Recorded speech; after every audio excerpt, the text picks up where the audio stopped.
Alrighty, today is July the 24th in 2023, and my guest is Malcolm Collins. Malcolm is a parent, a polymath, serial entrepreneur, education nerd, pronatalist, and a 5 times best-selling author, including the Pragmatists Guide series. He has a podcast and a YouTube channel called Based Camp. He's a proliferate creator and has very interesting things to say about demographic collapse, the future of education, the nature of consciousness. Even more importantly, for the themes of this podcast, Malcolm has a lot of ideas about the governance and foundation of new network states. Malcolm, welcome to the show. I am so excited to be here, and I absolutely love what you guys are doing with Prospera. Fantastic. Yeah, I remember when we met for the first time, you have this infectious energy that I really like and appreciate.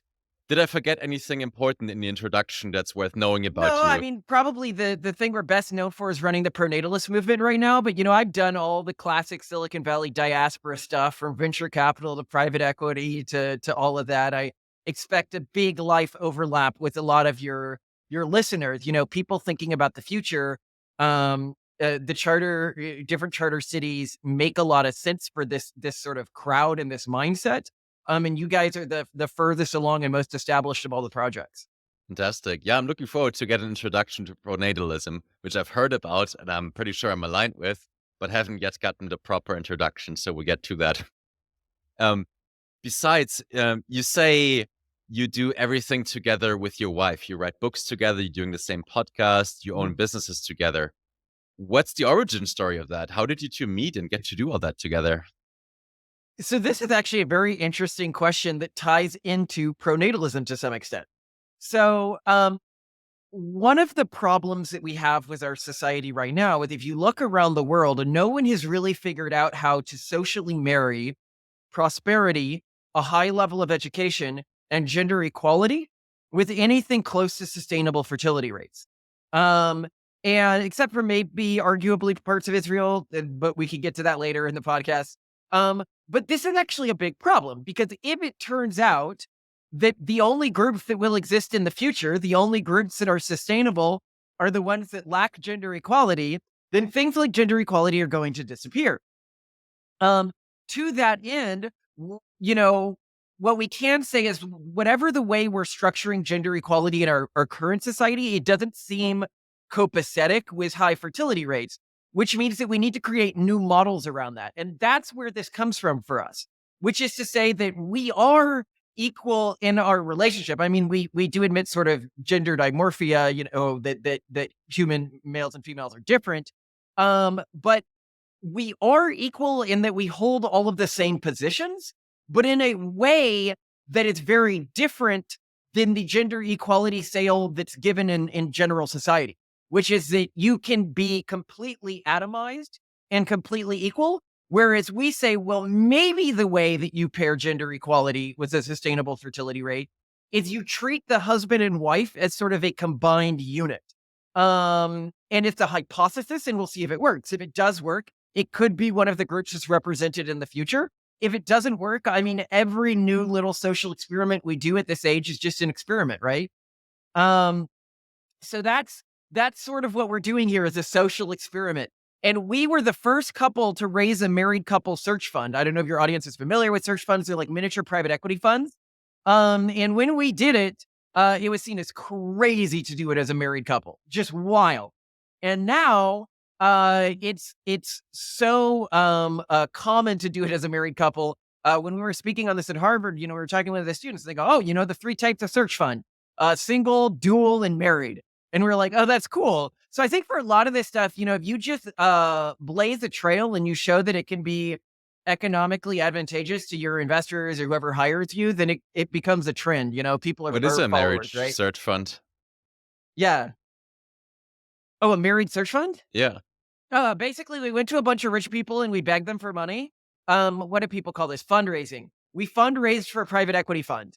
But it was a small private equity fund, and it was just my wife and I who were working at it. And then we went around looking for a company to buy. And after buying that company or a collection of companies is actually what we ended up doing a small roll up. Then we dissolved the private equity company and we transformed the staff, my wife and I, into the managers of this new company. Um, So that's what we did.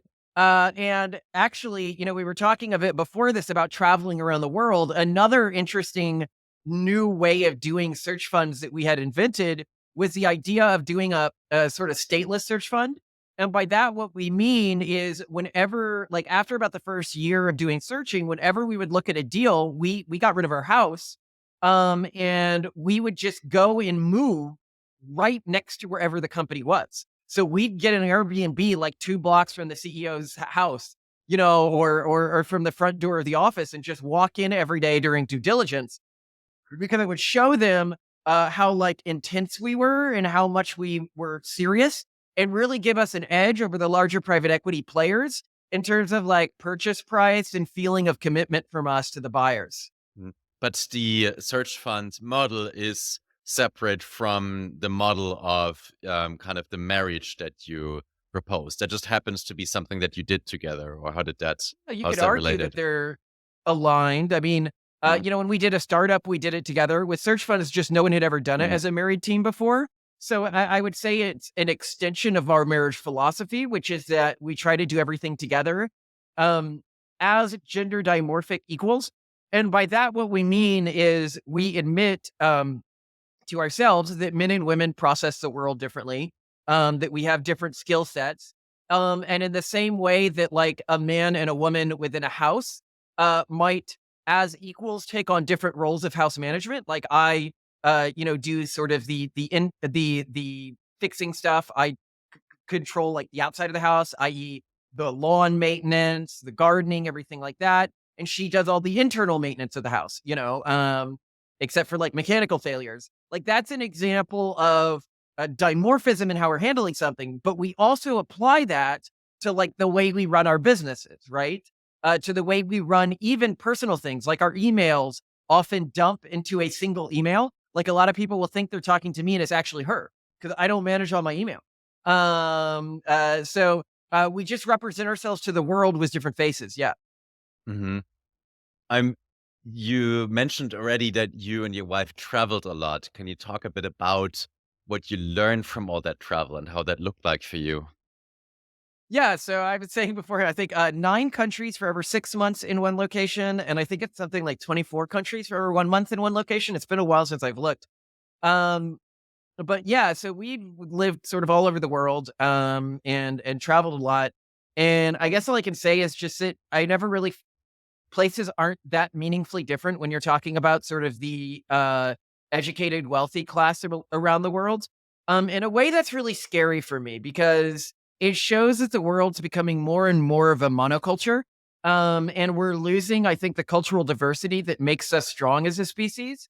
Um, and we're beginning to see, I think, this urban monoculture become more and more aggressive about erasing the cultures it sees as backwards, which is, I think, usually the sign of evil to me, and it's not a great sign. So that does worry me. On the other hand, this urban monoculture has such a low fertility rate that it's going to disappear eventually anyway. Which is also really interesting because when you travel the world, uh, yeah, I guess that's all I'd say. It's just things are not as different as they used to be, and I sort of feel like I maybe missed an error when I hear about my dad traveling the world. It seems like the places he went, like they were really unique and different often, and I don't feel that as much anymore. Which is one exciting thing about the charter city movement. It's for me, it represents a chance to really try things quite differently. When I'm in Korea versus the US versus the UK, like if I'm talking about like local governance structures, if I'm talking about local company structures, they're really not that different from each other. Um, Gender dynamics really not that different from each other. The way people relate to their world, morality, their environment, all pretty similar. You get some superficially different holidays and stuff, but it's mostly different colors on the same medium. Yeah. What did you learn about, or that's something that my wife and I learned. We've also been traveling together for the past 3 years. We've been nomadic, spent a lot of time in Central America, in Mexico and Mhm. Honduras and Guatemala, bit of a couple of months in Europe. So, changing a lot, but also building hubs. What did you learn about unbundling your life?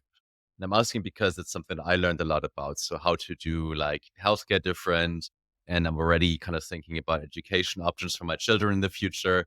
Like before, it's all these things that you take for granted, right? So you just send your kids to school where you are.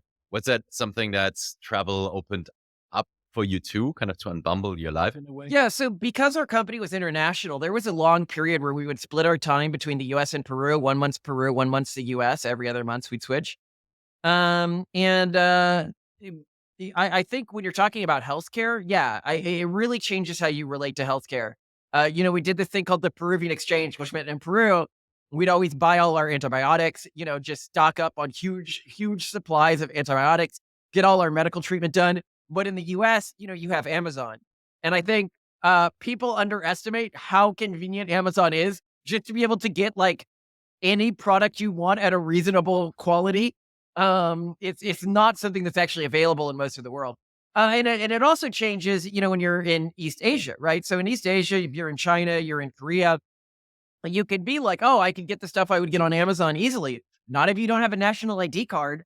So in some countries, you're also kind of screwed if you don't have a national ID card. So yeah. Yeah, and but also I would not go to get healthcare in the United States or in Germany anymore just because it's so much more Yeah. expensive, right? And Well, also, yeah, and I mean, I've been reading more and more horror stories about sort of ESG and healthcare hiring, mhm, and mhm. it leading to really horrible outcomes, and it's pretty scary to me. Um, uh, I mean, right now we're sort of forced to do everything in the U.S. because of our current living situation, but we also moved to another weird living situation, which is to say now we live on a rural farm, just got our chickens, which is quite a different experience than the traveling around. But yeah, I hear what you mean was unbundling, and it makes a lot of sense in terms of how you structure your life. Mhm. So now you're kind of rebundling it to a rural place? Well, it's interesting. We do still really have it unbundled, but it's more like we have our daily life unbundled from our socializing. So, for example, next week we're going to New York. We do some favor exchange to get access to an apartment for 2 days, like once every other month. And then we do a series of parties there. So, 2 parties at night, 2 parties during the day. And the idea is this allows us to continue to build up our social network in like a major city, which is really necessary if you're continuing to do this sort of networking. And we also focus a lot more on traveling for socializing. So, going to different cities and being like, okay, now we're bundling all of our socializing for Austin, all of our socializing for SF. Yeah, so I mean, I still think that there's a level of unbundling where we don't really invest in any sort of social life with our community out here. And I agree. I think that there's this perception that you need your life to be perfectly bundled instead of saying to yourself, okay, what are the different aspects of our life? Like day to day with the kids versus, building up my social capital. And how can this be done most efficaciously with the assets I have access to? Yeah, this is great unbundling happening in terms of location. It's also something that the charter or startup cities movement can do a lot Mhm. with, right? So, it's in this place you can do education for your children or healthcare. In the other place, you have your best friends, you socialize, or you go for 1 or 2 months a year to like fundraise for your company. And the other one is like where you see quiet and sit down and Mhm. like Mhm. write a book for for the year. That's kind of how I imagine that life in the future to look like. Um, let's talk a bit about demographic collapse. What is it and why is it important? Yeah, so I mean, I had mentioned I was living in Korea for a while. I was actually a director of strategy at the number one early stage VC firm out there. That's sort of like their version of Y Combinator. And I had to chart the future of where the economy was going, and it became clear to me, if you look at Korea's current fertility rate, 100 years from today, if it stays around what it is, which is like 0.79, 0.8, depending on what you're looking at, that means there will be 6.4 great grandchildren for every 100 Koreans. And this is assuming it doesn't continue to go down. It is going down every year. A society like the way that we have built our economic infrastructure in the developed world and in the developing world, to be honest, you cannot have a 95% population collapse and have like the economy work. Like you can't have cities work of the way we structured. I mean, even if you're just looking at like sewer systems and stuff like that, everything begins to fall apart really quickly before we get there. And you can go to Korea and you can be like, oh, they must be freaking out about this. No, what are they doing now? They've got the four no's movement. This is a feminist movement in Korea right now, which is like no dating, no sex, no kids, no guys, or something like that. Like they are doubling down. And what I got from that coming back to the US is it felt like traveling back in time, right? Because we are today where Korea was in the 90s. But in the US, if our fertility rate continues to fall at the rate it has over the past 10 years, and we have one generation every 30 years, for every 100 Americans, there's only going to be 4.3 great grandchildren. Now, unlike the Korean numbers I gave, this is assuming that the numbers continue to go down. But that is really, really bad. And you're seeing this all around the world. So people hear this and they go, yeah, but you could fix this with immigration, right? Um, Unfortunately, by the UN's own statistics, as of 2019, Central America, South America, and the Caribbean combined fell below replacement rate. Okay, that's old news, right? In fact, countries fall below replacement rate when the average citizen is earning over 5,000 USD per year. Presumably, we want everywhere in the world to be in that sort of a situation. If we can't marry our existing society with a sustainable fertility rate, that's going to have a number of really bad long-term consequences. As I said at the beginning, like if it turns out that like gender equality is unsustainable in the long run, or human prosperity is unsustainable, or cultures in which everyone is allowed to be educated are unsustainable, then eventually those cultures will disappear. I mean, in the short term, what you can do is you can have sort of parasitic social groups that convert from these social groups that still have high fertility rates, but that doesn't work forever. The groups become resistant to that. We can actually see this in Amish families. The longer they've been in the Amish tradition, the fewer kids deconvert within every generation. And it makes sense. I mean, of course, you're going to have cultural evolution happen here. The iterations of the culture that were better at maintaining intergenerational fidelity are going to be the ones that survive. I mean, and you also likely have some level of sociological, like biological evolution happening here. But that's a maybe too controversial a topic. But the point being is this gets really interesting, and it gets really interesting when it comes to charter cities. So if we ignore all of the wider social implications of this, um, not if, it is happening in the developed world, almost exactly correlational to wealth. So there are some outliers that we can get into if that's interesting to you. Um, Fertility rate goes down, right? And a lot of people are like, well, why does that, the people in poor countries are still having a lot of kids, right? And it's like, yes, but definitionally, they matter less to the world economy. So them having a lot of kids isn't really helping the world economy that much because, and if those countries become rich, then their fertility rate also falls. So you haven't really fixed the issue here. But the point here being, it's we for a long time have lived in a world where everything grew on average, and that was happening for two reasons. It was because the number of people in the world economy was growing exponentially. That meant the number of workers was growing exponentially, and the number of consumers was growing exponentially. But the productivity per worker was growing linearly. Technology was growing exponentially, but for about the past 200 years, the productivity per worker has been a linear growth. Now, what this means is as population begins to decline exponentially, now AI may be a literal deus ex machina here, but putting that aside, what we could have is a world economy that's shrinking on average, global stock markets that are shrinking on average.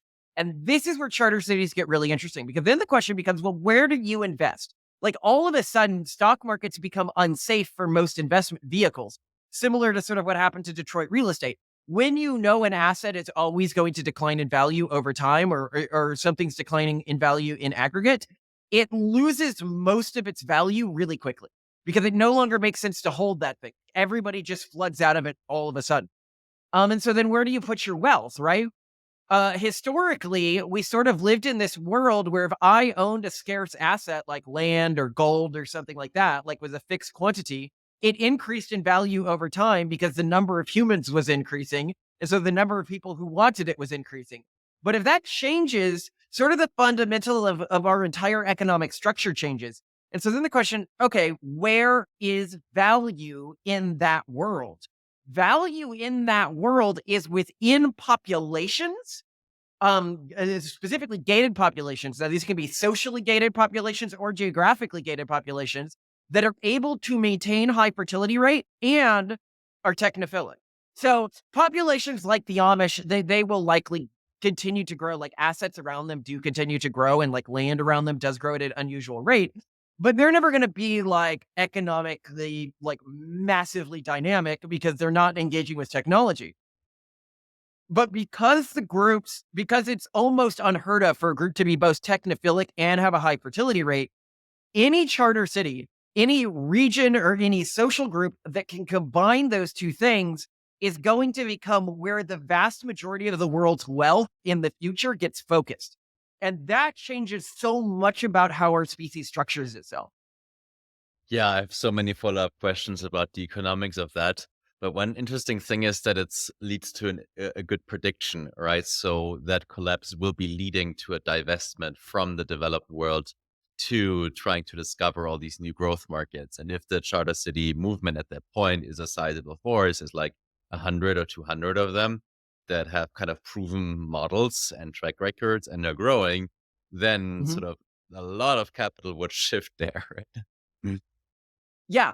Yeah. Well, and it begins to make sense. I mean, charter cities begin to make sense in a huge way at that point because it immediately makes sense for people to set up sort of isolated economies. Um, and by that, what I mean, so I think a lot of people like we are, running the pronatalist movement, we're connected with all of the various pronatalist families, right? And the thing that all the pronatalist families see, like the technophilic pronatalist families, uh, is that the only thing that's able to motivate a high fertility rate is deviant cultures. And by deviant, what I mean is just deviant from sort of this urban monoculture, right? So like if you who still has a high fertility rate, the Amish, like they're weirdos basically. The Hasidic population, the Haredi population, they have a high fertility rate, right? And then families like ours, but I mean we're considered pretty weird. But the problem is that because this urban monoculture can really only replace its members through deconverting people of other cultural groups, it has gotten more and more focused at control of the education system in these big developed countries and taking those kids, right? Like that's how it survives. It's not like a malicious thing. It's just that the iterations of it that got better at doing that are the iterations of it that are better represented in positions of power now because they're the iterations that were converting people.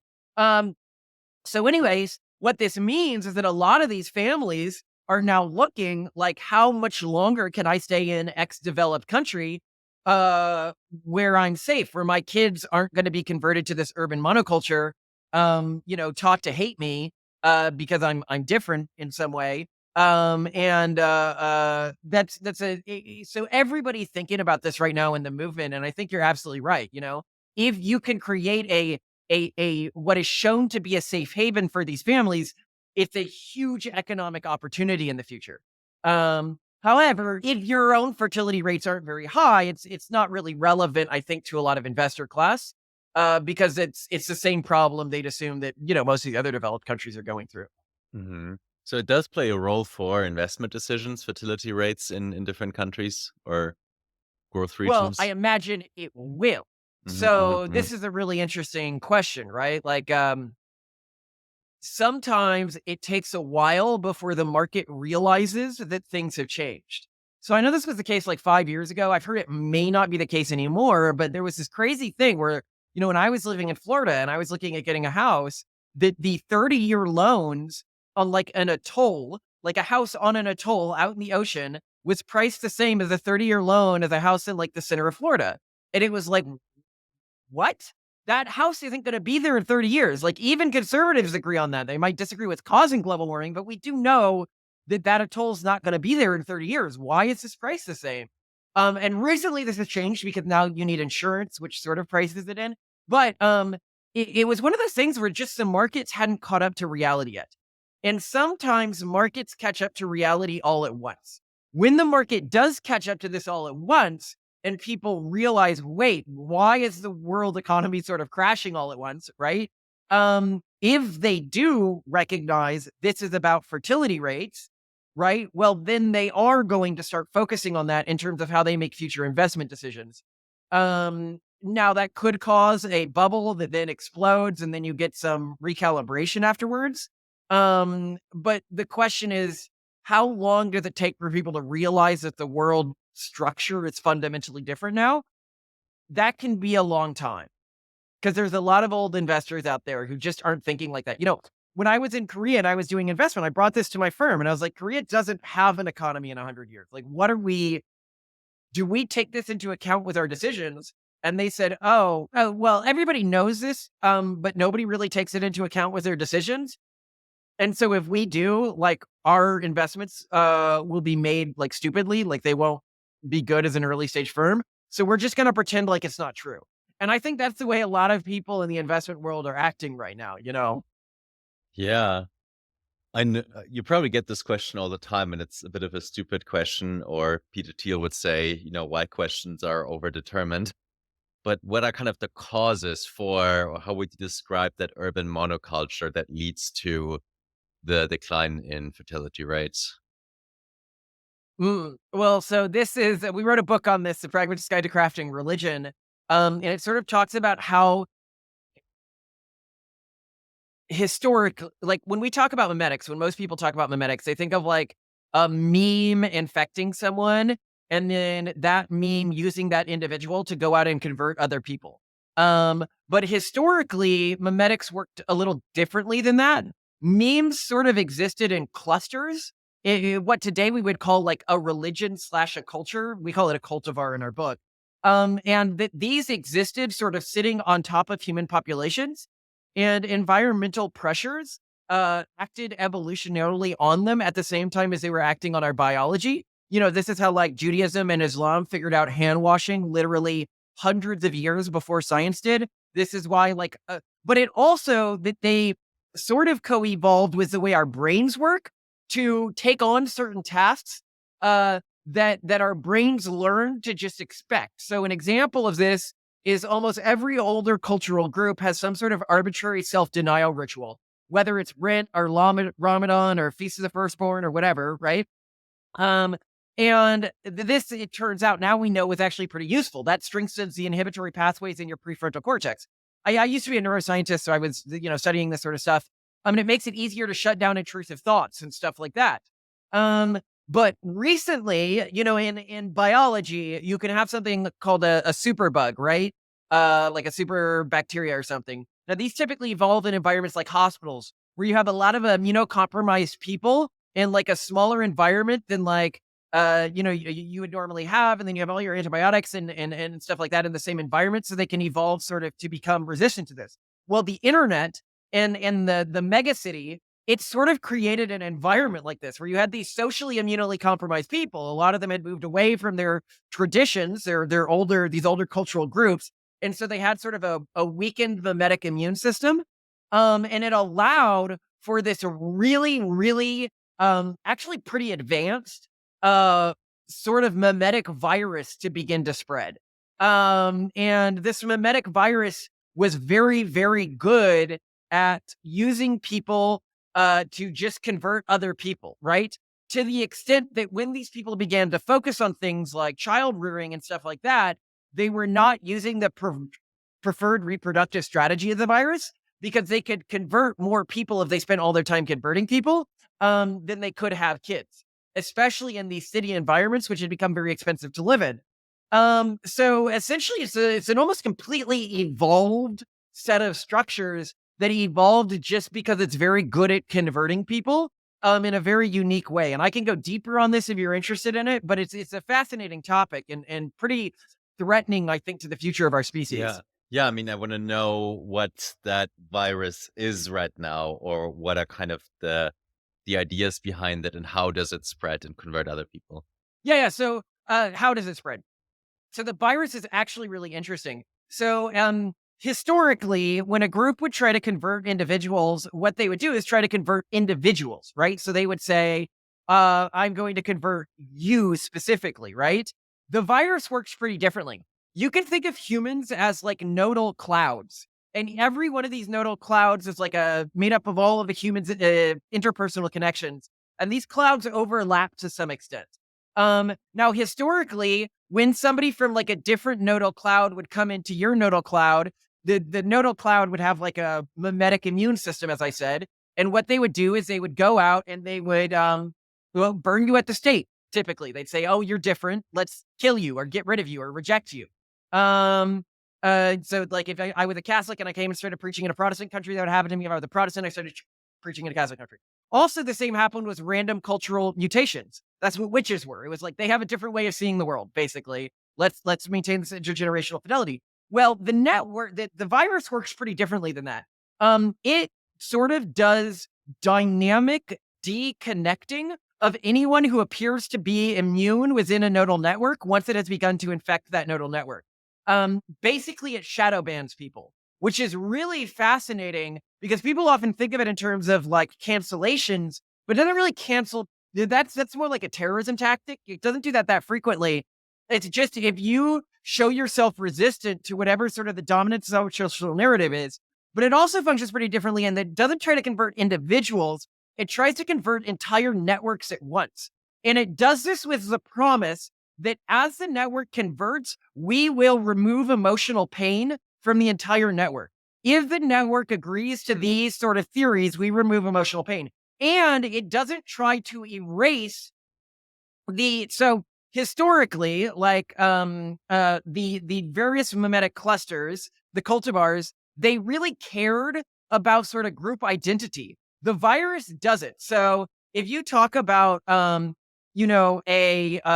extreme, like a Catholic group or a Jewish group or a Muslim group that is like really infected with this virus, they may have different holidays, but like their views on gender are about the same. Their views on sexuality are the same. Their views on morality are the same. Their views on science, like what's true and what's not true about the world, are about the same. Their views on like how to relate to the environment are the same. Their views on the future of our species are the same. So it creates uniformity, but in the same way that like as the strep throat virus, when it kills a red blood cell, it will then wear the sort of skin of that red blood cell to hide itself from the immune system. So let's talk about functionally how it spreads really quickly. So as an organization begins to get affected, the more infected that organization gets, it will begin to grow like tumors. And these tumors that it grows, like a tumor in a human body, begin to sort of demand resources. Like in a human body, when you begin to grow a tumor, you'll like begin to demand more blood flow and stuff like that, right? You can see my biology background's coming through here. And so these tumors will then begin to function only to convert more people to the virus. So that's what like a diversity and inclusion department is, right? It will begin to make sure everyone at the company takes like weekly surveys to just be like, let's make sure we all believe exactly the same things about X, exactly the same things about Y. And what's really interesting, and we talk about how the virus evolves, it gets really good at converting everyone within an organization. So it can pretty quickly, like once it's over like 30 to 40% infection of an organization, it can get to like 80, 90, 95% really, really quickly. And once it's done that, it has a problem because all of these infected nodes are contained within an organization. So then what it does is it begins to cause, and this is a recently evolved trait, which is really interesting, is the iterations of the virus which became parasitoidal, i.e. killing the organizations they infected, began to spread more than the ones that didn't. So this is what you saw with like the Occupy Wall Street movement. This is what you saw with like, Gawker, with like the feminist movement. It begins to cause infighting to the extent, Chaz, to the extent that the organization ruptures and lets out all of the infected individuals like spores into the environment. They now go to new organizations. They begin to try to convert those organizations and then set up departments, which again ensure ideological conformity and basically print new members. But what is exactly the virus as it relates to reducing fertility rates? Is it like atomic individualism? Is it like feminism? Or how would you describe it, if there's even a way to describe it and what its kind of I dogmas are? So a lot of people confuse the virus with the organizations it has infected, right? They'll say, well, feminism has a lot of the virus in it, therefore it's the virus. And I'd say the virus is more like a self-organizing virus. It's not an ideology. It has a promise, which is I will remove in the moment emotional pain, but this promise lacks any sort of long-term sense to it. So an example of this would be like, For example, the Progressive Party in the US, like the Democratic Party in the US, it used to care about equality, but it has over time become more and more infected with the virus. And so it does things that don't seem to make any sense. It will say something like, let's basically hand out drugs to people on the streets, right? That does remove in the moment emotional pain, but obviously increases inequality because rich people, they can send their kids to rehab and stuff like that. You can look at like California saying, "Oh, we need to remove grades from like public school." Like obviously rich people benefit from that because they can still send their kids to like SAT prep and stuff like that. They can still pressure their kids. So those kids end up doing disproportionately well. So it's no longer fighting for equality. It's now just fighting for grades cause in the moment emotional pain, so let's remove them. And so I think that if you it's very easy to look at it and think that the virus has some big ideological objective, but it really doesn't. It's just it's a system of human interaction which is meant to enforce ideological conformity, grow, and remove in the moment emotional pain. Why this affects fertility rates is because having kids is not part of the virus's plan. Having kids is like a costly thing to do. It takes a lot of time, it takes a lot of effort, and it takes a lot of time you could be spending trying to convert other people or trying to enforce ideological conformity. And so you're just not using sort of its preferred reproductive strategy. You don't really have a place within its system, and it will attack you. Okay, I'm not sure I got the entire picture yet, right? So, or differently asked, why do people not want to have children anymore or many children anymore, right? So, when I observe it in my personal life, I just feel like many women feel they need to just be as successful in their career or even more successful than men, right? So that makes it often they then compromise on family, especially in their 30s. And at some point, they feel like it's too late or they haven't found a partner yet. So these are kind of reasons that I see personally in my life, right? So how else Right. could we Well, answer the question yeah. I why? mean, so some wealthy women do have kids, but they're typically from deviant cultural groups, right? Like if I'm a wealthy like Haredi Jew, I'm gonna have a lot of kids, right? I think that what we're seeing here is that the dominant cultural group lacks any mechanisms, whether it's status or anything else, or lifestyle, or I mean, even the way it tells people to structure their lives. Make sure you are completely economically stable before you start looking for a partner or having kids. You are not going to breed above reproduction rate if you do that. But this is the what's sold to people. Like this is culturally normative. This is what you should do. But then the other thing to remember, and this is really important, is it's not just culturally deviant groups that have a lot of kids. The other group that has a lot of kids, because a lot of people are like, "Oh, kids are so expensive now." But actually, typically, the more money you have, the fewer kids you have. Now, there is a place where fertility rate begins to go up again, but it doesn't get it to above reproduction rate, repopulation rate until a person's at around 500,000 a year, or a household is. So unsustainable for population rise. But the less money you have, typically, the more kids you have. And so the question is, what's going on there, right? Why is it that the ultra rich and the ultra poor have more kids? It appears to be sort of a problem with capitalism. And I love capitalism, but it is not a long term focused system. And it is very good at dynamically pricing the value of a person's time. And so what it does is the people that the capitalist system sort of thinks have value, it will pay them to live in environments that are not really conducive to having kids, and it will pay for their time in a way where they're not spending their time on kids, which means that they have fewer kids. People who haven't really begun to engage with the capitalist system yet, in countries where they're earning under 5,000 USD per year, like they're not really engaged in the modern economy, they still have a lot of kids. People earning over $500,000 a year, well, they're also not really engaged in the economy anymore. Not in like a day-to-day way. So they can also have over a lot of kids. And the only groups that are able to participate in this capitalist system and have a lot of kids are the deviant cultural groups that provide their families with some sort of social structure, as well as some sort of like ideological motivation to have a lot of kids. Yeah, that's very interesting to me. Like I also like capitalism, but I do see it ring true to me to some degree that it doesn't deliver meaning, right? So and meaning is something that's often lost. I don't know how to create it. And capitalism doesn't know how to create it. In a way, it stands in its way or eradicates it almost, right? So by Yeah. rationalizing your time. So that's an interesting line of thought. I'm curious though, so can you, now that we have a bit of a view of the lay of the land or the problem of declining fertility rates, what is the solution space and what's the pronatalist movement and how is it trying to address Yeah, this? well, and this is why charter cities are so important to the pronatalist movement. So a lot of people say, "Oh, you're trying to get fertility rates up," and we're like, "No, we are on the Titanic. It's gonna hit the iceberg. We are trying to get lifeboats ready. We are not trying to not hit the." It's very similar to like a global warming organization, and they're like, "Oh, you're trying to." I love it when people are like, "Oh, you're trying to infinitely increase the world's population."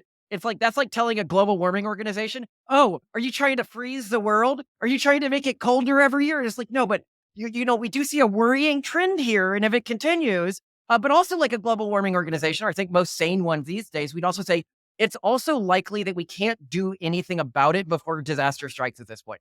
So the Pronatalist Foundation, which we run, says no matter what, we are going to have demographic collapse in the developed world, and it will wreak havoc on the economy. Our goal as an organization is to preserve as much of our existing human diversity as possible into the future, right?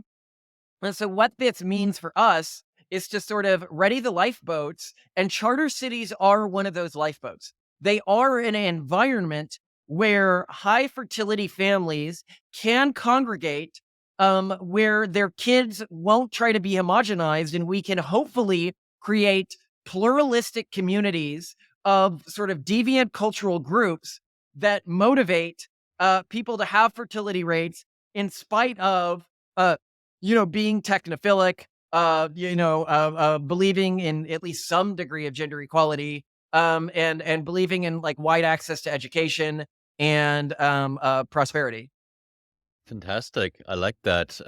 What about technological solutions, as in like artificial wombs or something like that, or just Yeah, so we breeding help embryos in fund there? that stuff. Mhm. So our organization, if anyone is interested in funding things like artificial wombs, like IVG technology, which will allow gay people to have kids that are 100% biologically theirs, um, we sort of act as an underground railroad for funding of those projects because a lot of them have to be secret.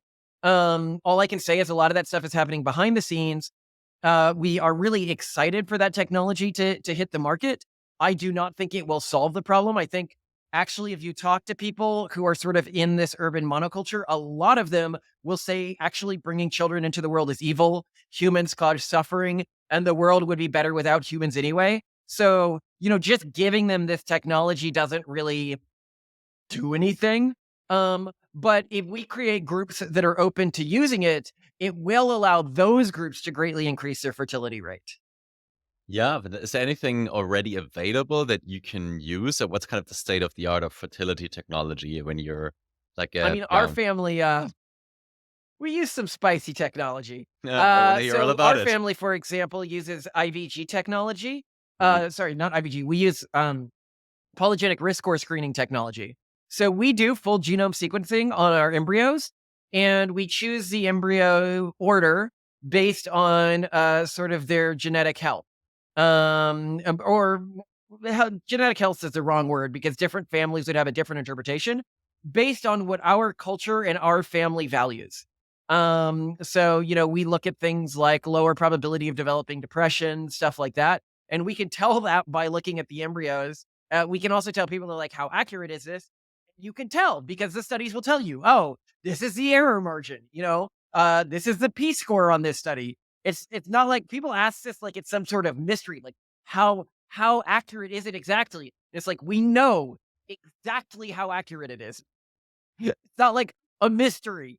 Yeah, that's something that we engage with as a family.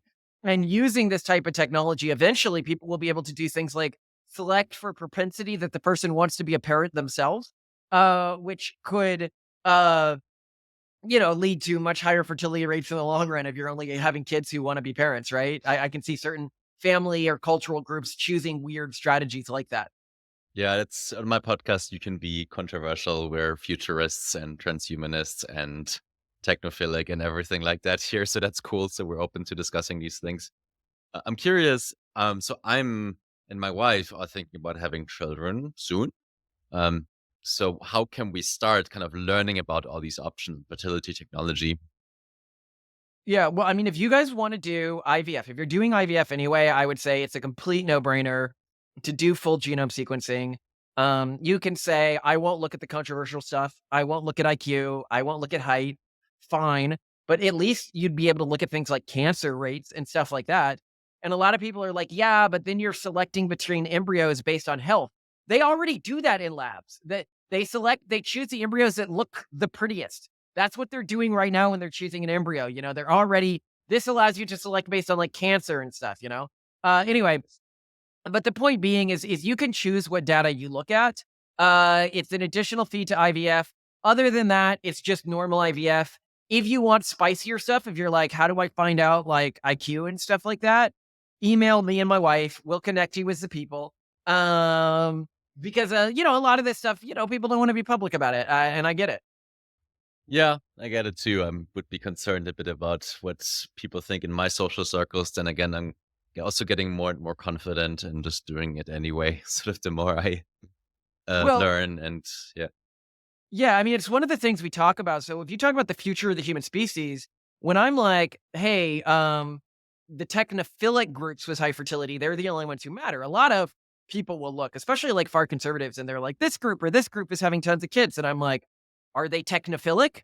Then they don't matter because when groups and people are like, well, what level of technophilia are you talking here? And there are two technologies that are going to define the future of our species right now: AI and fertility technology, reprotech. And the reason it matters so much is if you look at just current polygenic risk scores in populations. So in developed countries, we can look at polygenic risk scores over time. We are looking at probably a 1 standard deviation decrease in IQ over the next 75 years.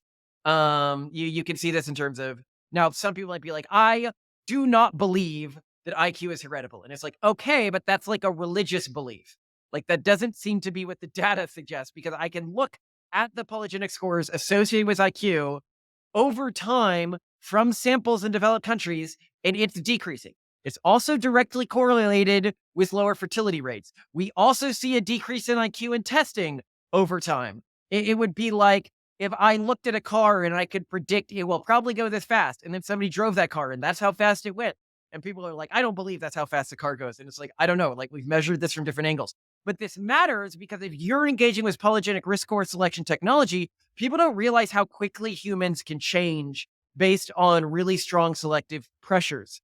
And what this means is that the groups that are engaging with this, they will very quickly be like, at the same time as other people in developed countries are falling like 1 standard deviation in IQ, these groups will likely be going up a standard to 2 standard deviations in IQ. And that is a huge difference in population. Like the ability of other groups to compete with these groups that are engaging with this technology is going to be sort of irrelevant. And then people will be like, well, countries will ban this technology. And it's like, great, then I go to a charter city. There will, all you do when you ban this technology is you ban it for poor people, right? Because rich people will find a way. Yeah, that gives me so many ideas, or it just inspires me to think how the future will look like if we have hundreds of charter cities where we have different, in each of them, we can create kind of a different density of developing a certain culture.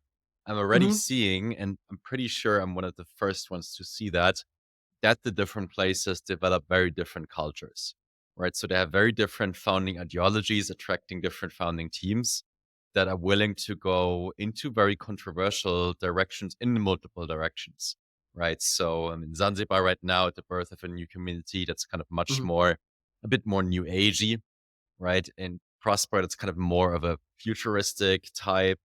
Both are very technophilic, right? And both mhm. have sort of many ideas that are outside of what's sort of the established urban monoculture. It will be so interesting to just see hundreds of those and see where they end up in sort of the cultural evolution of the planet. Yeah, and I was gonna say that the big goal of the pronatalist movement, like where I really want to come out of this time with, is to meet these different groups that are going to survive and be relevant in the future and begin to build the communication channels and intergovernance system that ensures that they can work together. Because I think that that's the really key thing is we get to define the future of the human species right now. Let's make sure it's a peaceful and pluralistic one because it's a good thing that we're getting to sort of test all of these different systems. And in many ways, that this system is cleaning itself again. Yes, it will lead to a lot of pain in the short run, but it allows for experimentation. When the old system, let's be honest, had a lot of flaws.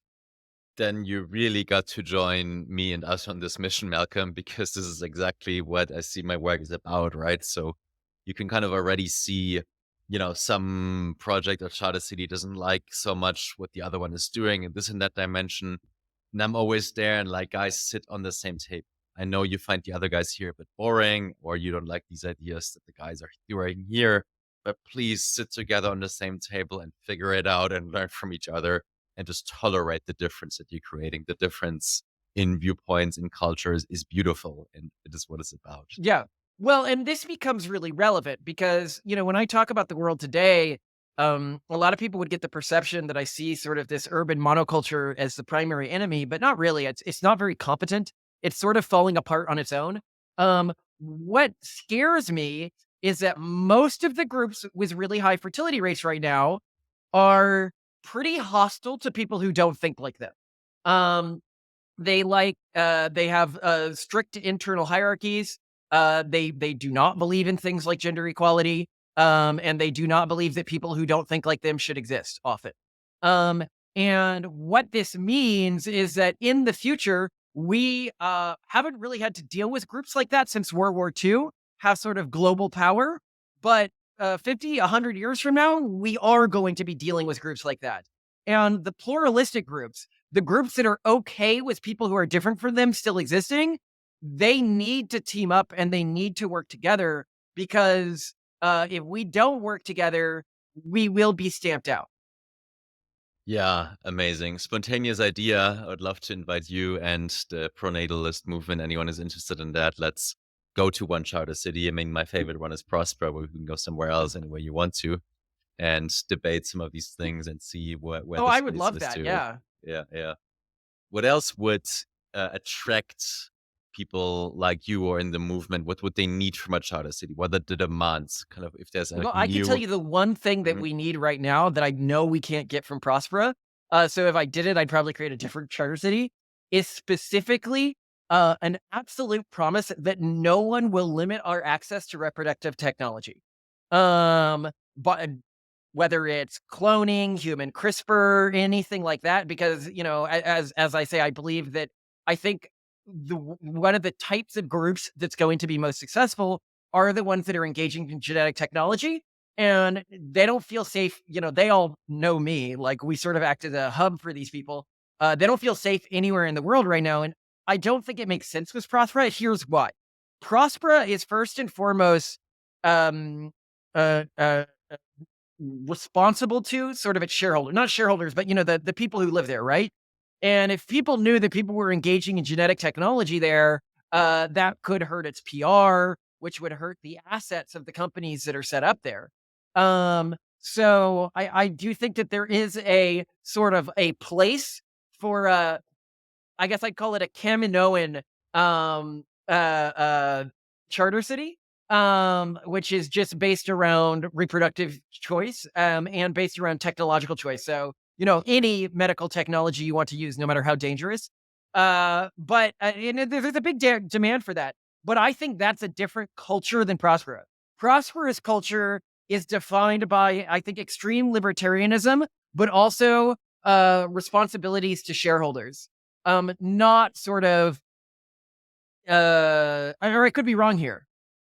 Yeah, I think ideologically, what you want to do perfectly fits within Prospera, right? That's what they want to be about, to allow these kinds of different formations of different cultures and groups. And also, libertarianism basically says that consenting adults should have the freedom to enter these kinds of contract and arrangements.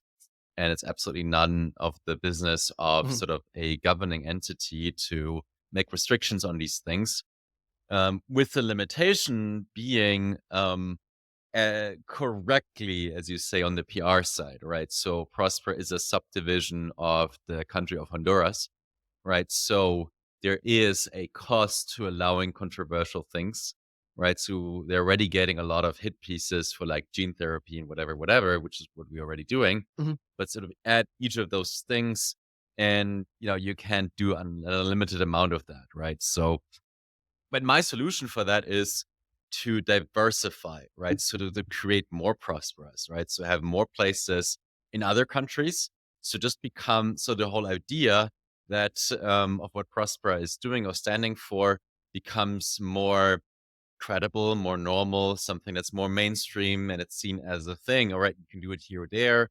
You have a bit more of like political capital with the host country or government you're in. Or we can just go somewhere else if you put that pressure on us. Or the journalistic hit pieces, they can't hurt you as much. Or if they do, they even create anti-fragility because people are going to think like, hey, maybe that's my tribe there. Yeah, no, I really agree with what you're saying. And yeah, I mean, we're being realistic about this, and I've also talked with some state governments about this already.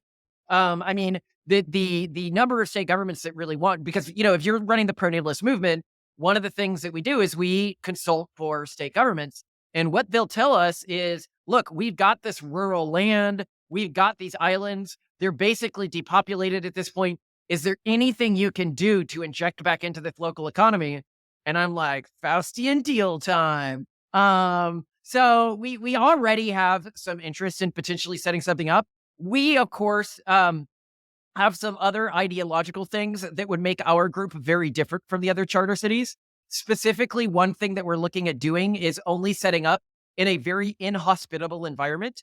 I'd want it to be somebody where like really cold, that otherwise cannot grow food on its own and stuff like that. And there's a very specific reason for that. I want it to be land that is very defensible. That like even if somebody decided like we want to go back on our deal with you, it'd be very hard for them to do that. Two, I want it to build a culture that would be similar to life on a spaceship. So by that, what I mean is if you already are building a culture that knows how to grow its own food and everything like that, you're going to have a much easier time adapting to interstellar travel, which is going to make you a natural recruiting environment for the first long-term space colonists, which will make your cultural group hugely disproportionately represented in the future of the species. And then the final thing that it will do is it will filter for colonists so that the only people who are there are the people who actually are willing to undergo daily hardship to want to be there, which I think really changes the day-to-day culture of a space. So it would, I think, feel very different from the other charter cities right now if I was to go ahead with this. But we have been talking with some people about this. Good, good. And there's an increased number of governments and jurisdictions around the world that is willing to do this. I think we've definitely made huge progress in making the idea of like a special economic zone kind of more credible, more widespread, because there's thousands around the world. So by all means, let's keep connecting on that and see where you can find your place to do exactly that. Um, that was juicy stuff, man, but I really enjoyed that. Yeah, no, it's spicy. If your audience Yeah, likes it, yeah. check us out on Basecamp. But I do think, I mean, just to come back to this recurring theme here, Hmm. the future of the world is charter cities. In a world with collapsing populations, collapsing technophilic populations, any city that can experiment with and small groups that can refill with so like even if you can't motivate a high fertility rate because you're intrinsically a small economy, you might be able to continue to recruit people from large countries in a way that can keep you economically viable. Also, you don't have the problem of leverage. So people need to keep in mind that leverage. If I take out $10, if I make a $10 investment, and $8 of that in debt, and $2 of that is equity, and my investment grows by 10%, that's a 50% growth in the equity investment. But if it shrinks by just 10%, that's a 50% reduction. Well, we set up the fabric of our society in these developed countries with the assumption of constant growth, right? And so we like maxed out the leverage at the level of our cities, of our states, of our nation states, of our families, of our individuals. If things begin to shrink on average, that house of cards begins to collapse real quick. And so what we sort of see the future of humanity as, like when I think of what's the future of humanity look like? What it looks like is an interconnected network of what we call havens in our model, which is not necessarily all um, so, for example, examples of existing havens would be the Amish community, right? They're not exactly a charter city, but they are a culturally isolated region that is to some extent economically separated from the regions around them and supply line separated from the regions about them. And when people look at the world today, they're like, well, who has this figured out the most? I also sort of say the first of the charter cities is Israel. That to me is the most successful and first charter city. And it's where I think that the successful charter cities will go. And it does show that it's capable because it is the one developed country in the world today that has a high fertility rate. And so it shows that you are able to culturally hack technophilic groups to have a sustainable fertility rate.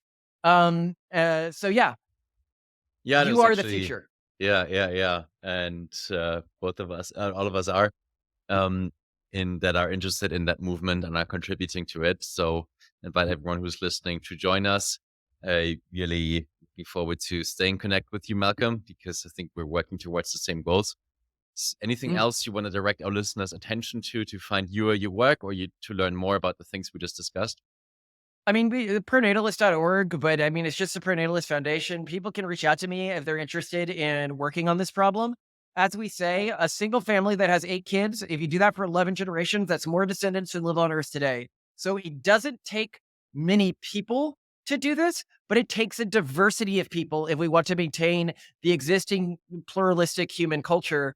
So anyone who's interested, reach out. Hopefully we can connect you with this wider cultural network for anybody who wants to take a crack at this with their own family or who's interested in weirder charter city models.